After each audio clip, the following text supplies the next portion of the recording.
ఇక్కడ కూర్చున్న వీళ్ళందరూ ఈయన మీద కూర్చున్నారంటే వీళ్ళు చదువుకున్నారు, అంతో ఇంత చదువుకున్నారు కాబట్టి ఈయన కూర్చున్నారు.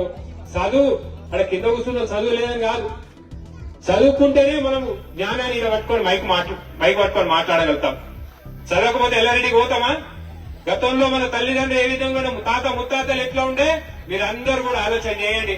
ఇక మా కృష్ణయ్య సార్ కూర్చున్నాడు, ఆయన కూడా అంబేద్కర్ పుణ్యానే టీచర్ అయిన రిజర్వేషన్ పుచ్చుకున్నారు, డిగ్రీలు చేశారు. మా సర్పంచ్ సీన్ అయితే డబుల్ డిగ్రీ ఆయన ఎప్పుడో ఉద్యోగం రావాల్సిన కానీ ఇలా సర్పంచ్ గా పేరు మంచిగా తెచ్చుకొని ఆయన ఎక్కడ కూడా సమాజంలో ఎక్కడ అన్యాయం జరిగినా నాకు ఎప్పుడు చెప్తా ఉంటాడు, అన్నకి ఇది జరిగింది, దీన్ని మనం ఎదిరించాలని చెప్పి చెప్తా ఉంటాడు.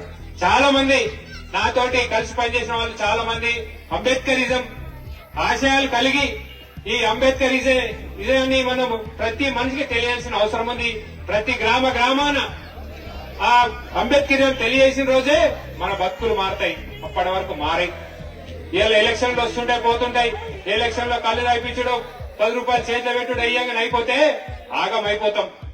అందుగురించి అంబేద్కర్ పుణ్యాన ఏ నాయకుడు గాని ఎవరైనా ఓట్లు ఇవాళ మీ గ్రామ వార్డు మెంబర్ నుంచి ఎమ్మెల్యే ఎంపీ దాకా మీ ఇంటి ముందరకు వస్తుందంటే బిచ్చం ఎత్తుకోవడానికి వస్తుందంటే అది అంబేద్కర్ పుణ్యానం అని చెప్పి మీరు గ్రహించాలి.